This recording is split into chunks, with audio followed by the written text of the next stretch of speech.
Pardi Shri Vallabh Sanskardham day boarding શાળામાં national science day નો કાર્યક્રમ યોજાયો। બાળકોમાં વિજ્ઞાન પ્રતિ વધુ રુચિ લાવવા શાળામાં વિદ્યાર્થીઓ દ્વારા અવનવા અને જાદુઈ પ્રયોગોના પ્રદર્શનોનું આયોજન કરાયું। પારડી શ્રી વલ્લભ સંસ્કારધામ ડે બોર્ડિંગ શાળામાં નેશનલ સાયન્સ ડે નો કાર્યક્રમ નિયમબદ્ધ રીતે યોજાયો હતો। આજના આધુનિક જમાનામાં જમીનથી લઈને આકાશ સુધી વિજ્ઞાનના લાખો ચમત્કારો છે। આ હેતુને ધ્યાનમાં લઈ બાળકોમાં વિજ્ઞાન પ્રતિ વધુ રુચિ લાવવા માટે શાળામાં વિદ્યાર્થીઓ દ્વારા અવનવા અને જાદુઈ પ્રયોગોના પ્રદર્શનનું આયોજન કરવામાં આવ્યું હતું। આ કાર્યક્રમમાં ધોરણ 1 થી 11 ના વિદ્યાર્થીઓએ ભાગ લીધો હતો। વિદ્યાર્થીઓએ પોતાની વય મર્યાદાને ધ્યાનમાં લઈ અલગ અલગ પ્રોજેક્ટ જેવા કે ગતિના નિયમો, દબાણના સિદ્ધાંતો, રસાયણના જાદુઈ તકનીકીનું પ્રદર્શન કરવામાં આવ્યું હતું, જે ઉપસ્થિત પ્રેક્ષકો માટે આકર્ષણનું માધ્યમ બની રહ્યું હતો। ડોક્ટર ચંદ્રશેખર વેંકટારમણ, જેમની શોધ રામન ઇફેક્ટ માટે આ દિવસ ઉજવવામાં આવે છે, એ વિષય ઉપર વિદ્યાર્થીઓએ વિવિધ લેખો પ્રસ્તુત કર્યા।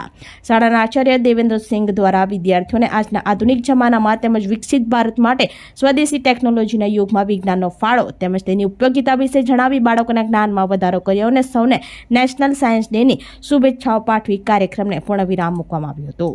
Today, we are celebrating National Science Day with great enthusiasm on 28th February. 3, 2, 1.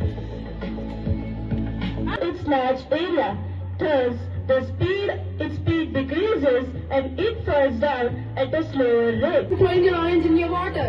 Oh no! I am also going to throw yours. Oh, OMG, what happened? My orange is sinking, but yours floating. Do you know the reason behind spherical shape of liquid drop and spherical shape of soap film? Yes, it is because the property of liquid called surface. Force of gravity is that strong that it pulls the water over the earth. What are you doing?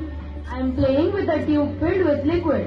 Can you give it to me? I will show you science magic. Is Dr. C.V. Raman. On the same day, in 1930, got the Nobel Prize. He was an Indian, and the most important was he was a very good observer.